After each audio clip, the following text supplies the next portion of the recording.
আজ যে উথাল পাতাল অবস্থা ইরানের জমিতে দেখা যাচ্ছে তা এখন আর শুধু মূল্য বৃদ্ধি, নিষেধাজ্ঞা আর সরকারের বিরোধিতার মধ্যে সীমাবদ্ধ নেই। এই পরিস্থিতি এখন অনেক গভীরে পৌঁছে গেছে। প্রশ্নটা আর শুধু এই নেই যে ক্ষমতা কার হাতে থাকবে, বরং আসল প্রশ্ন হলো ইরানের ভবিষ্যৎ কোন দিকে যাচ্ছে। These are the videos Iran doesn't want you to see. Police firing in the streets.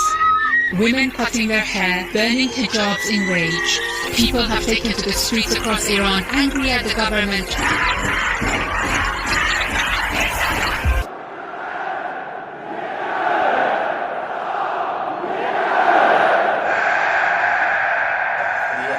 এই অস্থিরতা হঠাৎ করে তৈরি হয়নি, বরং বছরের পর বছর ধরে জমে থাকা ক্ষোভ, জমে থাকা যন্ত্রণা আর ভেতরে ভেতরে পচে যাওয়া এক ব্যবস্থার ফল। এই অস্থিরতা ইরানের জনগণ ক্লান্ত হয়ে পড়েছে। তারা নিষেধাজ্ঞায় ক্লান্ত, বেকারত্বে ক্লান্ত, নারীদের উপর আরোপিত কঠোর বিধি নিষেধে ক্লান্ত, আর সবচেয়ে বেশি ক্লান্ত সেই রাজনীতি যা বারবার ধর্ম আর রাষ্ট্রের নামে ত্যাগ দাবি করে, কিন্তু বিনিময়ে দেয় শুধু ভয় আর দারিদ্র। আজ যে পরিস্থিতি এমন জায়গায় পৌঁছেছে যে মানুষ প্রকাশ্যে একটাই নাম নিচ্ছে, আলী খামেনি। বিরোধিতা আর ছড়িয়ে ছিটিয়ে নেই, বরং তা সোজা গিয়ে আঘাত করেছে শাসনের সবচেয়ে উঁচু স্তরে। যে সুপ্রিম লিডারের নামে এতদিন পুরো সিস্টেম চলেছে, আজ সেই সিস্টেমের সবচেয়ে বড় দুর্বলতা হয়ে দাঁড়িয়েছে তিনি। ইরানের রাস্তায় আজ যে স্লোগানগুলো শোনা যাচ্ছে সেগুলো শুধু স্বৈরতন্ত্রের বিরুদ্ধেই সীমাবদ্ধ নয়। এই স্লোগানগুলো এখন পরিচয়, সম্মান আর ভবিষ্যতের প্রশ্ন তুলছে। মানুষ প্রশ্ন করছে যে ইসলামী বিপ্লবের স্বপ্ন দেখানো হয়েছিল তা কোথায় গেল? কেন আজও ডিগ্রি হাতে নিয়েও বেকাররা চাকরি পাচ্ছে না? কেন তেল ও গ্যাসে সমৃদ্ধ একটি দেশের মানুষ লাইনে দাঁড়িয়ে রুটি কিনতে বাধ্য হচ্ছে? কেন দেশের অর্থনীতির উপর এত কঠোর নিষেধাজ্ঞা? কেন এখানে নারীদের উপর এত বেশি নিষেধাজ্ঞা রয়েছে? এই প্রশ্নগুলোর ভারে একের পর এক কথা ধীরে ধীরে বাতাসে ভেসে উঠেছে। কিন্তু কেন? এর মানে ইরান এখন ইসলামকে রিজেক্ট করছে। এখানে একটা ইন্টারেস্টিং ব্যাকগ্রাউন্ড বলি। আজ যে ইরানকে এমন দেখতে না, আজ থেকে 45 ইয়ার্স আগে ইরান কিন্তু দেখতে একদম আলাদা। মেয়েরা কোনো হিজাব ছাড়াই মডার্ন ওয়েস্টার্ন আউটফিটস পরত, মেলস ফিমেলস একসাথে পার্টি করত, স্কুল কলেজে ছেলে মেয়েরা একসাথে পড়াশোনা করত, আর এমনকি মেয়েরা কার ড্রাইভও করত। না, আই নো লোকের কাছে এটা অনেক শকিং লাগতে পারে, but this is actually true. কিন্তু ফের এরপর খুব ইরানিয়ান জনগণই দেশ থেকে মডার্নিজম আর সেকুলারিজমকে সরিয়ে দেয় আর আয়াতুল্লাহ খামেনেইকে তাদের লিডার হিসেবে বেছে নেয়। কারণ সেই সময় তাদের মনে হচ্ছিল যে ইরান খুব বেশি ওয়েস্টের দিকে এগিয়ে যাচ্ছে, আর তাই তারা মনে করছিল নিজেদের ইসলামিক রুটসের দিকে নিজেদেরকে বাড়ানো উচিত। আর আজ ইরান একেবারে ইউটার্ন নিয়েছে, হার্ডকোর ইসলামিক ভ্যালুস রিজেক্ট করে সেকুলারিজমের আশ্রয় চাই। এখন বিষয়টি ভীষণ ইন্টারেস্টিং, আর এখান থেকে আমরা ইন্ডিয়ানরাও অনেক কিছু শিখতে পারি। ইনফ্যাক্ট এই পুরো রেভলিউশনের পিছনে রয়েছে এক 22 বছরের মেয়ে যে 45 ইয়ার্স পুরানো ইসলামিক রেজিমকে ছুঁড়ে ফেলে দিয়েছে। আজকের এই ভিডিওতে আমরা এই সব কথা ডিটেলে ডিসকাস করব, ইরানের ইন্ট্রিকেসিস জানবো, ইরানের ফিউচার বুঝতে চেষ্টা করব, এবং এটাও অ্যানালাইজ করব যে ইরানের রেজিম চেঞ্জের পর দুনিয়ার জিওপলিটিক্যাল সিনারিও শেষ পর্যন্ত কেমন হবে। কারণ ডেফিনেটলি এর একটা বড় ইমপ্যাক্ট পড়বে ইরান আর ইউএস রিলেশনস এর উপর, আর ইরান ইসরায়েল রিলেশনস এর উপরও। এন্ড ইউ নো হোয়াট, এই নতুন ডাইনামিক শিফট থেকে ইন্ডিয়ার একটা খুব বড় লাভ হতে পারে। এই সমস্ত কিছু বুঝতে হলে আমাদেরকে এই ঘটনার কিছুদিন আগে থেকে জানতে হবে। Let's discuss how. 19 মে 2024 এ ইরানের প্রেসিডেন্ট ইব্রাহিম রেইজির ডেথ হয়ে যায়। তিনি কম্বাট্যান্ট গাজি অ্যাসোসিয়েশন গ্রুপের হেড ছিলেন। এখন সিসিএ কোনো পার্টি নয়, বরং এটা ইরানের ক্লেরিক সিস্টেমের একটা গ্রুপ। এই গ্রুপটি ইরানের হার্ডকোর ইসলামিক আইডিওলজি প্রমোট করে। এখন রেজির ডেথ এর পর 5 জুলাই ইরানে আবার ইলেকশন হয়, আর এই ইলেকশনে ডক্টর মাসুদ পেজেশকিয়ান একজন রিফর্মিস্ট মানে লিবারেল সোর্সের ক্যান্ডিডেট, যার আইডিওলজি একেবারে অর্থোডক্স ইসলামিক ভ্যালুসকে সাপোর্ট করে না। তিনি হার্ডকোর ইসলামিক লিডার সাইদ জায়েলিকে খুব কম 2-4 ভোটে হারাননি, বরং 40 লাখ ভোটে হারিয়ে দেন। কিন্তু এখানে প্রশ্ন ওঠে কিভাবে? এখানে ডক্টর মাসুদের জন্য মেজর ইউনিক ফ্যাক্টরস ছিল ওনার দুটি প্রতিশ্রুতি যা উনি ইরানের জনগণের সঙ্গে করেছিলেন। একটি ছিল ওয়েস্টের সঙ্গে ইরানের রিলেশন আগের মতো ভালো করে দেবে, যার ফলে ইরানের উপর যে স্যাংশন গুলো লেগে আছে সেগুলো শেষ হয়ে যাবে। আর দ্বিতীয় প্রতিশ্রুতি হলো ইরানে একটি ফ্রি পরিবেশ তৈরি করবেন, অর্থাৎ যে অর্থোডক্স লস আছে যার মধ্যে হিজাব লস, এই সব আইনকে উনি ব্যান করে দেবেন, যেগুলো দিয়ে জনগণকে বাঁধার চেষ্টা করা হচ্ছে। বাট এখন এখানে প্রশ্নটা আসে যে 45 ইয়ার্স আগে তো ইরানিয়ানসরা নিজেরাই এই রুটটা বেছে নিয়েছিল, রাইট? সো ইরানিয়ানদের হঠাৎ করে তাদের রিলিজন থেকে কি প্রবলেম হয়ে গেল? অবশেষে ইরানিয়ানরা আজ মডার্নিজমকে কেন গ্রহণ করতে চায়? ওয়েল, এর জবাব জানার জন্য আমাদের ইরানের হিস্ট্রিকে একটু বুঝতে হবে। 1979 থেকে, যখন ইরান কম্পারেটিভলি বেশ মডার্ন দেশ ছিল। আপনি জানেন আগে ইরানকে পার্সিয়া নামে জানা হতো, পার্সিয়ান নামে জানা যেত। আর আগে ইরান এতটাই ধনী দেশ ছিল, তাই না? যেমন আজকে দুবাইকে এমনি মানা হয় যে এখানে যদি জন্ম হয় তাহলে আপনি ধনী হিসাবেই জন্মেছেন, ঠিক তেমনই আগে ইরানকে মনে করা হতো। এক সময় বিশ্বের নামি লাক্সারি গাড়িগুলো নিজের নাম ও পরিচিতি গড়ে তোলার জন্য গাড়িগুলোকে ইরানের ভেতরেই লঞ্চ করা হতো। দুনিয়ার ভেতর যেসব স্টুডেন্ট পড়তে যেত হাই কোয়ালিটি এডুকেশন নেওয়ার জন্য, তারা ইরানের ভেতরেই যেত। কিন্তু আজ সেই একই ইরান যেখানে কখনো কোনো কার টার লঞ্চ করার কথাও বলা হয় না, আজ সেই একই ইরান যেখানে যে ইউনিভার্সিটির ভেতরে পড়তে যাওয়া হতো সেখানে টিচারই নেই, কারণ চাকরিই পাওয়া যাচ্ছে না। আপনি ভাবতে পারেন সেখানে পরিস্থিতি এতটাই খারাপ হয়ে গেছে যে মানুষ উকি মারতেই যায় না দেখি আছে কি নেই, এতটা খারাপ অবস্থা হয়ে গেছে এখন।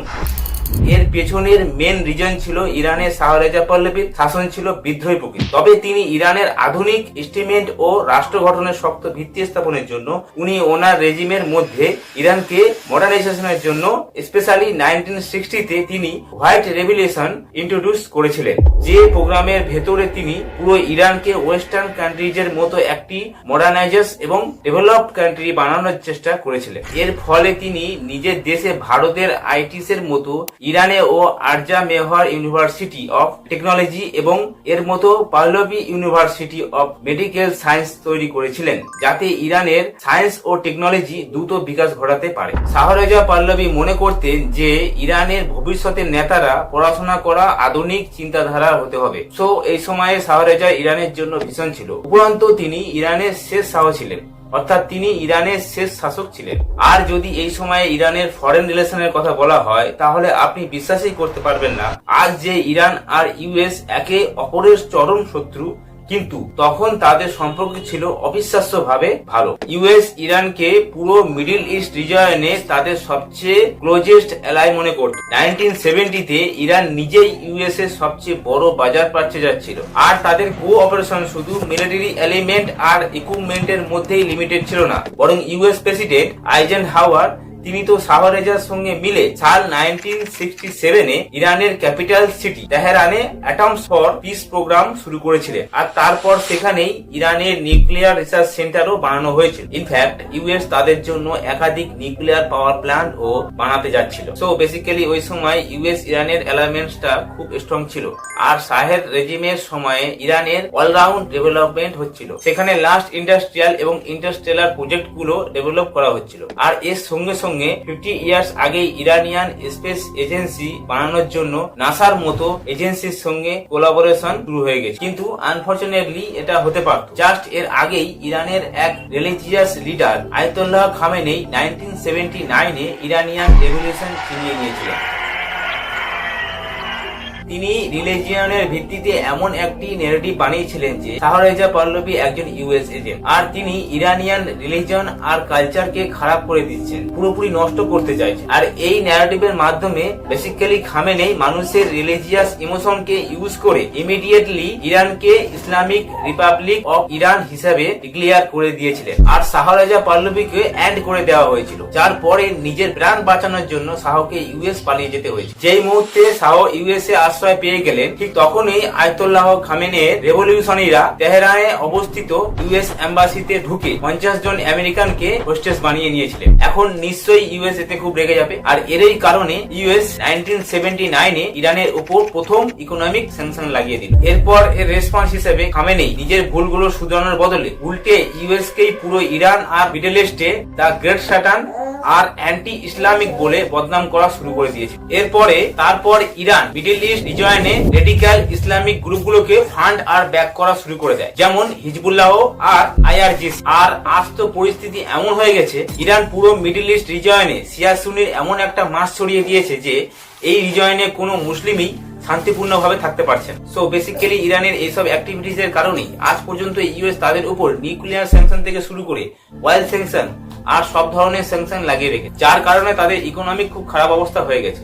আর এই সব ব্যান্ডস কোনো অন্য কেউ নাই, বরং ইরানিয়ান মানুষগুলোকেই ফেস করতে হচ্ছে। আর খামেনেই সরকার আসার পর তো ইরানে কমপ্লিট সারিয়া কানুন চালু হয়ে যায়, যার অধীনে আজ পর্যন্ত ইরানে কোনো ছেলে আর মেয়ে পাবলিকলি হাতের মধ্যে হাত দিয়ে চলতে পারে না, একসঙ্গে ট্রাভেলও করতে পারে না। তাদের পাবলিক ট্রান্সপোর্টেশন যেমন বাস ও ট্রেনেও জেন্ডার সেগ্রিগেশন ফলো করা হয়। বেসিক্যালি সেখানে মেলস আর ফিমেলস কে কম্পালসারি সেপারেট কম্পার্টমেন্টে ট্রাভেল করতে হয়। এমনকি সেখানে মেলস আর ফিমেলস দের জন্য সেপারেট পার্ক পর্যন্ত বানানো হয়েছে। কাপড়ের ক্ষেত্রেও সেখানে অনেকগুলো রেস্ট্রিকশন আছে। সারিয়া লোকেদের মতে সেখানে প্রতিটি নারীকে ইরানিয়ান ড্রেস কোড ফলো করতে হয়, যে ড্রেস কোড অনুযায়ী সেখানে ফিমেলসদের কম্পালসারি হিজাব আর লুজ কাপড় পরতে হয়, যেগুলো তাদের পুরো বডিকে কভার করতে পারে। আর মেলসদের জন্য ফুল স্লিভস আর ফুল প্যান্ট পরা কম্পালসারি। সেখানে রেস্ট্রিকশনস এমনই রকমের, সেখানে মেলস আর ফিমেলস পাবলিকলি হ্যান্ডশেক পর্যন্ত করতে পারবে না। যদি হ্যান্ডশেক করতে দেখা যায় তাহলে সরাসরি তাদের জেল হয়ে যায়।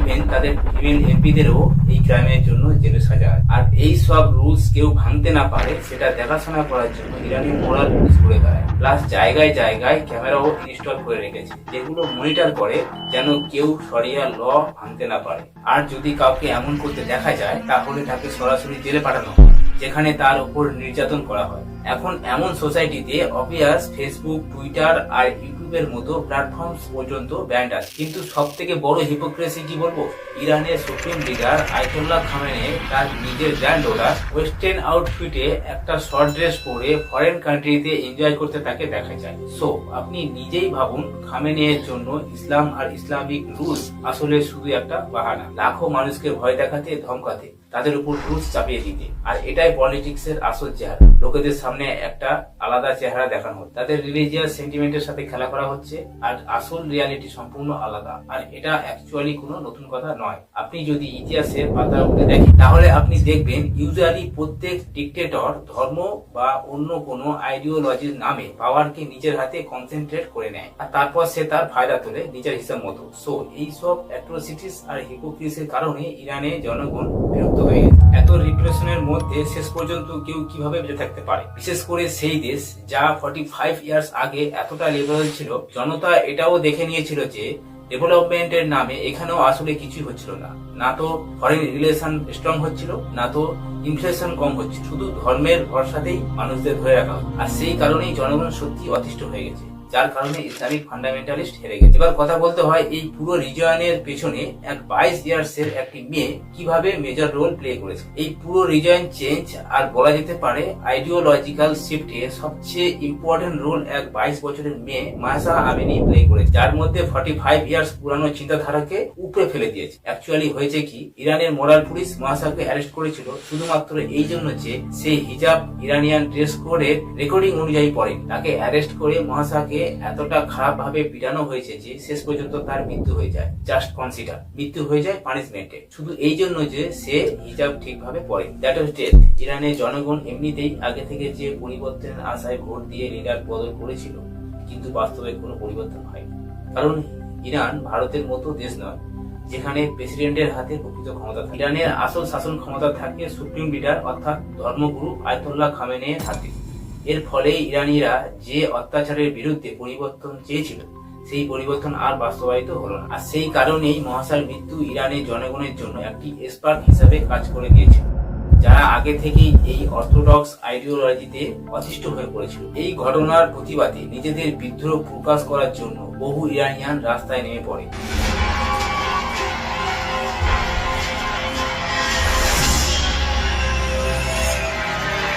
আর এই প্রোটেস্টে সবার সামনে ছিল ইরানিয়ান নারীরা। এই প্রোটেস্টকে লিড করছিল স্কুল গার্লসরা, যেখানে তারা নারীদের সিভিল এবং পলিটিক্যাল রাইটস এর জন্য আওয়াজ তুলেছিল এবং ইরানিয়ান ড্রেস কোডের এগেনস্ট তারা নিজেদের হিজাব জ্বালাতে শুরু করে দিয়েছে। ইরানের সাধারণ মুসলমানদের রাগ ধর্মের উপরে নয়, রাগটা সেই সিস্টেমের উপর যে সিস্টেম ধর্মকে ঢাল বানিয়ে প্রশ্ন করা মানুষদের দমন করে দিয়েছে। মানুষ বলে আমরা মুসলমান কিন্তু দাস নয়। আর এই অনুভূতিকেই সঙ্গী করে আয়াতুল্লাহ খামেনেইর বিরুদ্ধে প্রতিবাদ আরো তীব্র হয়ে উঠেছে। তাদের সঙ্গে সঙ্গে রেভলিউশনারি গার্ডস, হার্ডলাইন মৌলবী ও ক্ষমতার সঙ্গে জড়িত সমস্ত বড় বড় মুখের নামও নেওয়া হচ্ছে। যখন সরকার প্রতিবাদ দমন করার জন্য ইন্টারনেট সীমিত করলো, তখন গল্পটা বদলে গেল। ইতিহাস সাক্ষী, যখন কণ্ঠস্বর বন্ধ করে দেওয়া হয় তখন মানুষ রাস্তায় নেমে আসে। ইরানেও ঠিক সেটাই হচ্ছে। তেহরান ইউনিভার্সিটি থেকে শুরু করে ছোট ছোট শহরে পর্যন্ত মানুষ বাইরে বেরিয়ে এসেছে। আর এই ভিড়ের মধ্যে হঠাৎ করে এমন কিছু স্লোগান শোনা যেতে লাগলো যেগুলো কেউ কল্পনাও করেনি। সেখানে ভারতের নাম উচ্চারিত হচ্ছিল।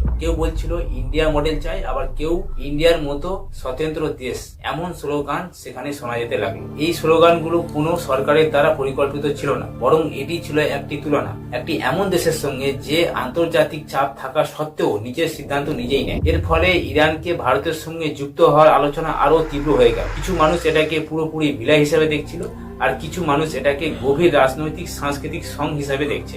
ইরান এবং ভারতের সম্পর্ক নতুন কিছু নয়।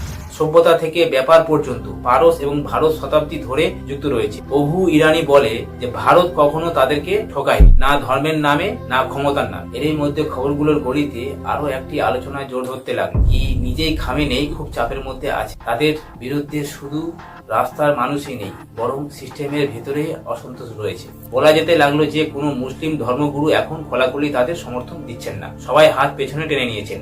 এই বিষয়গুলো ইরানের রাজনীতির করিডর গুলোতে ছড়াতে লাগলো। এই পরিবেশে গুজব আরো তীব্র হয়ে উঠেছে যে খামেনেই ভারতের সঙ্গে যোগাযোগ স্থাপনের চেষ্টা করছেন। বলা হচ্ছে যে এই সংকট থেকে বেরিয়ে আসার জন্য তিনি সম্ভাব্য সব ধরনের পথ খুঁজে দেখেন। কিছু মানুষ তো এমনও বলতে শুরু করলো যে ভারতের সঙ্গে একটি গোপন বৈঠকের প্রস্তুতি চলছে। সত্যিটা কি তা কেউ জানে না, কিন্তু এটুকু নিশ্চিত যে এই আলোচনা এমনিই উঠে আসে।